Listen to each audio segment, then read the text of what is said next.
Hello, Bartonella family. Today we're going to do something just a little bit different. I got a lot of questions between my Lyme group and on here, and so on. I also even got questions about my t-shirt. Yeah, that just says vlogging over jogging. Yeah, because we don't jog too much when we feel like this. Definitely let's vlog. All right, so let's do some Q&As on Bartonella. Sorry about jiggling the camera here. Um, One thing I want to mention is I wrote down the questions that I've got, some of the main ones that I get asked. And I'm going to tell you, writing things down is a real problem because I'll be writing like this. Say I want to use the word talking. If I'm writing really fast on chicken scratching, it comes out Talkking.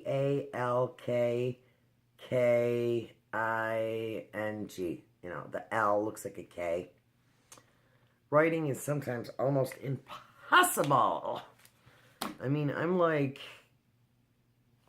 trying to keep up with my hand and my brain doesn't want to keep up with my hand, or my hand's way ahead of me, or my brain's ahead of my hand.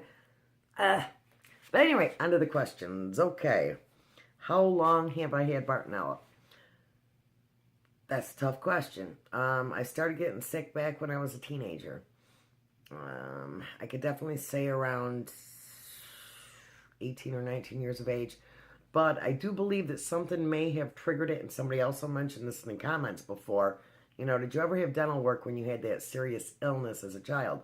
Because I had mentioned that a lot of us as children or teenagers had some sort of illness prior, you know, to all this. So, it's really hard to say. I definitely started having panic attacks and strange things happening to me when I was around the age of 13 or 14. Now, I've only been diagnosed with Bartonella since November of 2015. After I got to see a real doctor that knew what to test for. And she's not a Lyme literate doctor, so much to say. She is, but she isn't. She wasn't qualified in it really too much, but she knows what to do because her daughter has Lyme. But yeah, in November, I had tested positive 10 days after my blood work had come back. I tested positive for it. But I also have it from the past and the present. So that means I was infected, obviously, for years with it, and I've been, quote, reinfected with it in the present moment. However, it could be the antibiotics that I was taking at the time of the test, which brought it back into the bloodstream more, so it showed up. So, iffy. How did I get diagnosed?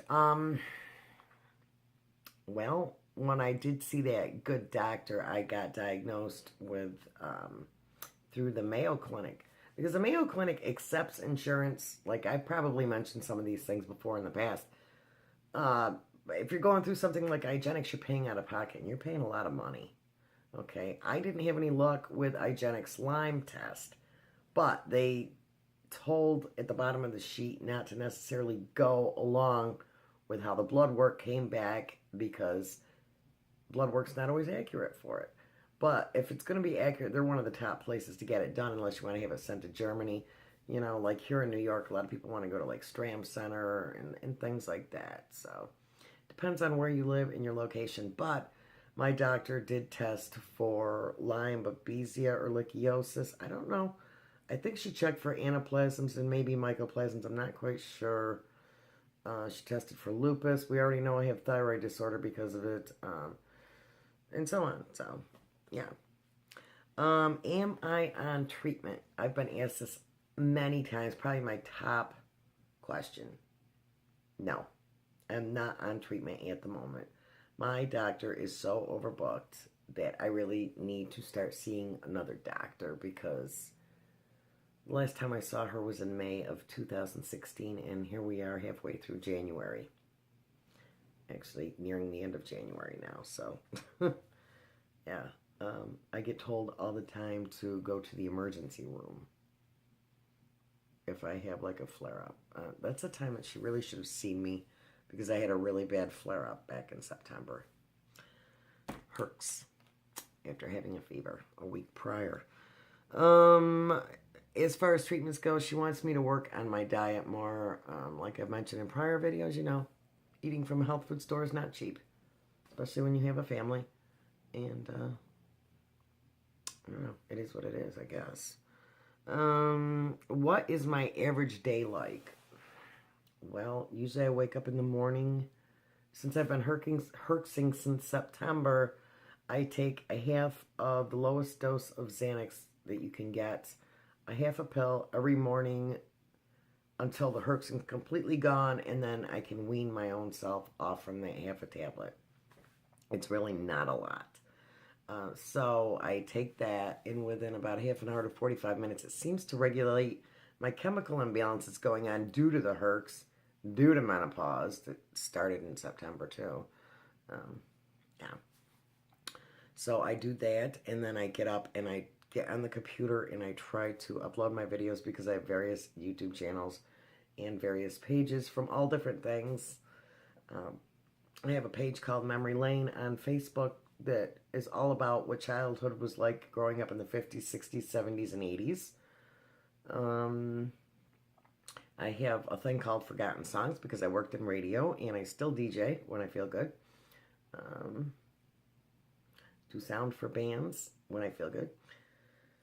No longer working, so, you know, I mean, I touch base with all my computer stuff. It takes a couple of hours. Then I get up and I start cleaning a little bit. By then, my body's used to being up, you know, and awake. And it takes, let's face it, with Bartonella people, it takes a while to wake up.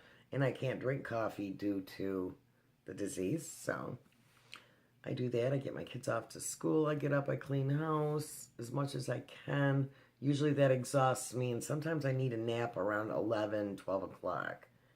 The only thing is my naps aren't quick, little simple naps. I power sleep 3 hours at a time. Yeah. And then, of course, I make dinner like everybody else.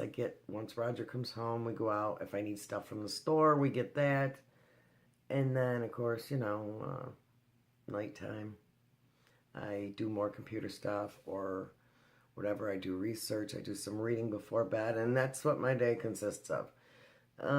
Yes, I do have hobbies that I do throughout the day sometimes too. I probably should organize my time a little bit better.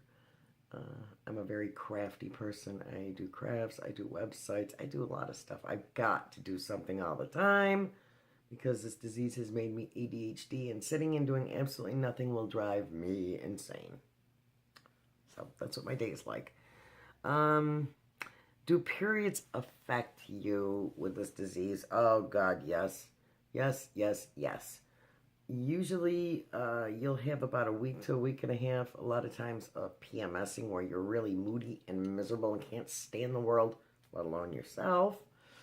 And then usually, like 2 to 3 days before my period, I would always have really run down, dragged out, so not right. Just the whole world spacey. I would feel tipsy. I felt horrible. Felt horrible the next day. Then usually once my period started, I was okay. Back in September, I had, not to talk about my periods, but I had it for 16 days straight. It was very minimal, very minimal. And my friend said to me, she said, "So you're going through menopause. You probably won't have your period again." Damn right. I haven't had it since. But there were times prior to that where I'd have it for a little bit, and then it would stop, and then it wouldn't show up for a couple months, and it would come back. And you do feel like hell when you're going through hormonal changes. I mean, it is one thing that a lot of us have. It's not fun. It's horrible. And I also suggest that you get thyroid tested and make sure that you get your T3s, T4s, and your TSH checked. You know, for years they told me there was nothing wrong with my thyroid, and then when they finally did a sonogram, they saw goiters and cysts and tumors and stuff on my thyroid that had been there for years. Some of them disintegrated. That's how long they were there. So, you know, once again, it's like our Lyme testing and stuff. You know, our Lyme tests are inaccurate. A lot of times thyroid is too. they can't really put it in a range because, well, we're all different. Bartonella people and Lyme people and co-infection people feel things more so than other people do. So, yeah, I mean, a normal person might feel normal at 1 point something for thyroid levels, whereas we may feel like, the average person at like 7 or 8 on the scale there. So, yeah, definitely want to get your thyroid checked. What do I suggest for tests? Well, that's like the internet would say, you want to be tested for all co-infections. You want to know if you had them in the past. You want to know if you've had them in the present. I would definitely, all of them, mycoplasms, anaplasms, ehrlichiosis, even the star tick thing there, all of them. You want to be tested for all of them, especially Bartonella. We know we have that. Babesia, that you really want to be tested for present, past, the different kinds. Like with Bartonella, let's face it, you've got quite a few different kinds. Last I knew, there was around 28 or so, 28 to 30 different kinds. And they were only testing for like a couple. And of course, I got both of them. The Hensley and the Quintana, I had. I tested in the past and in the present positive for it. So, yeah, you definitely want to get tested for all that. And while you're at it, you might want to get tested for other like autoimmune issues like lupus and definitely hypo and hyperthyroidism, different things like that. Definitely. What do I eat? Everything that I like and anything that I want. At this point, it's like I feel like crap anyways, and I am happy eating. So, I should be on a better diet. I've been telling myself I'm going to start working on the gluten-free diet like the doctor told me I should do to take inflammation out. And I should work on it more. But let's face it, you're home, not doing too much. The one thing you can do is put food in your mouth. And so, yeah. And I'm a big carnivore, a big meat eater. Doctors haven't complained about that outside of my cholesterol being a little high, which would be because I like fatty foods. But it's also good for your brain. So, I eat everything. Will I be on here more? Yes, I am going to be on this YouTube channel more now because I feel like so many of us have it. And, I was focusing on my other YouTube channels, my Timeless Tune one, my Herkimer County Lyme Disease Support Group, my Simply Sue page, one on Asperger's, and I've got this one. Yeah, I've got a lot of YouTube channels going on, plus all of my websites and Facebook. I could be on the computer from the time I got up until the time I went to bed. So, but I will definitely be here more now. Oh, let's see. What would I change about myself? My eating habits. And I have a very bad habit, which really does not work well with co-infections. Bad habit of smoking cigarettes. And I want to battle one thing at a time. Once the Herx is over, I'm going to work on coming off from that half a pill of Xanax a day. When that's done, I want to work on my eating at the same time as working on stopping smoking. I do not want to quit cold turkey because once again, our bodies are different. I'm sure there's people out there that were fine, and don't take my advice on this because I'm probably wrong, but I don't want to send myself into a nasty ass Herx because I'm quitting smoking. So I want to do everything slowly, like we have to do with our life's period. We walk slower, we have to take our time with things, and that's what I plan on doing. So that's how I'd like to change myself. Okay. I don't know why this is wrote down. I didn't write down the full question. Diet and how, I'm assuming this is supposed to be on how we feel when we eat. Well, I just had a little tiny chicken thigh, and there was Italian dressing on it. Okay, our food is not good. A lot of things affect us. All this GMO crap, processed garbage. I had Italian dressing. I cooked it with Italian dressing. So, yeah, it probably wasn't the best thing to do. Um, Now we have, some of you are going to probably hate me for saying this, but we do have chemtrails. The government has admitted to it. A lot of times there are heavy metals that are being sprayed down on us. They are not contrails from airplanes. Lithium has also been supposedly in the air. They've been poisoning a lot of us. So, the United States is not the only place that this happens. Whenever you see airplanes going up above your head, well, most people say, oh, look at all the contrails the planes are flying. No, people, that's not what it is. It's called chemicals being dumped down on us for whatever reason. You think they could kill off the ticks when they're doing it instead of trying to do away with a lot of us people. Hopefully, our new president will straighten this out and stop this. But, let's face it, the president can only do so much. So, yeah, and I've also been asked a lot of times about the conspiracy with Plum Island and so on. Well, I wasn't there, so I can't say that it truly did happen, but let's face it, we have had German scientists here, and supposedly this was supposed to be a chemical warfare project that ended up getting off from the island on Plum Island, which is next to Connecticut and Long Island. And where did the tick issues start coming in? They came in at Lyme, Connecticut, and on Long Island. So I would say yes. I would have to say all fingers seem to be pointing in that direction. Was it made to control us back then? I don't know. Control population, populace control? Maybe, possibly. Who knows? There is a big conspiracy behind it, and we all know that. Other than that, the CDC guidelines would be a lot different than what they are. And the IDA and the whole 9 yards, and the way we get treated when doctors find out we have something. It's pretty bad, guys. There is a lot of conspiracy stuff rooted around this, and I have a gentleman on here that I think is going to be very interesting to talk to. And Warrior, you know who you are. I look forward to talking with you on the phone.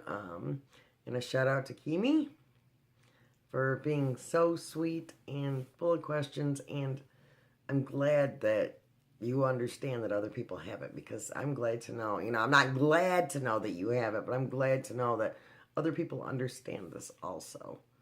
And they experience these same symptoms and so on. So we are not alone. We're basically the Bartonella family. And a lot of us have more than one of these, But I hope this answered some of your questions, guys, that I've been being asked. I thank you so much for watching my videos. I think I made these videos. Actually, I know I made these videos so you don't feel alone, so you do understand that somebody else out there has it. And I'm always glad to talk to people, answer questions. And I have questions myself, But, yeah, I have a question for you guys. What kind of treatments are you getting? What kind of treatments are you guys getting in? If you're taking herbal stuff, what is it that you're taking? All right, I will close this here. Thank you so much for watching, guys. I love all of you. I truly, truly, truly do. I don't say this with BS. I feel for every one of you because I know what you are going through. Again, thanks so much for watching, guys. I love you guys. Thanks.